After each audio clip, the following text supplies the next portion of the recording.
বৃহস্পতিবার চাকরিহারাদের বিকাশ ভবন অভিযান ঘিরে ঘটে ধুন্ধুমার কাণ্ড। বিকাশ ভবনের গেট ভেঙে ভেতরে ঢুকতে গিয়েছিল চাকরিহারারা। তৃণমূল নেতা তথা বিধাননগরে পুর নিগমের চেয়ারম্যান সব্যসাচী দত্তকে দেখে বিক্ষোভ উঠেছিল চরমে। চাকরিহারারা রীতিমতো ঘিরে ধরেছিল সব্যসাচীকে। তাকে ধরে রীতিমতো টানা হেঁচড়া চলছিল। নিরাপত্তার রক্ষীরাও তাদের সামাল দিতে পারছিলেন না প্রাথমিকভাবে।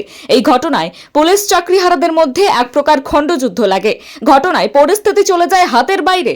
এ প্রসঙ্গে শুক্রবার পুলিশের তরফ থেকে এক সাংবাদিক সম্মেলন করা হয়। তাতে বৃহস্পতিবারের বিষয় সম্পর্কে পুলিশ কর্মকর্তারা জানান, ডেফিনেটলি খুঁজবো, যেটা বললাম যে কালকে রাতেই ইনসিডেন্ট হয়েছে। আপনি জানেন কাল দেড় রাত অব্দি ব্যাপারটা হয়েছে এবং আজকেও সারাদিন এখন অ্যাজিটেশন প্রসেসই চলছে। আজকে আবার দুপুরে ডাক আছে।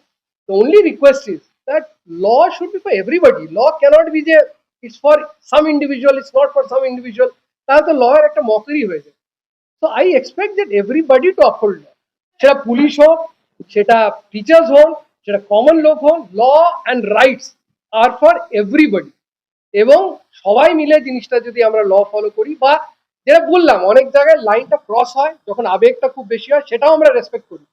এবং কালকে সারাদিন সেটা রেসপেক্ট করা হয়েছে। আপনারা জানেন, আপনি ভাবুন যে আপনার অফিস প্রেমিসে সারাদিন দখল হয়ে যায়, বিলিউ, তখন তো আপনারা বললেন পুলিশ আমার কিছুই করছে না। But other than that also we ensure that peace be there. কিন্তু একটা লেভেলের পর যেটা বললাম, to ensure the rights of আমাদের জিনিসটা করতে হয়েছে। কলকাতা থেকে সুব্রজিৎ লাহার রিপোর্ট, টাইমলেস ডেপিকশন নিউজ।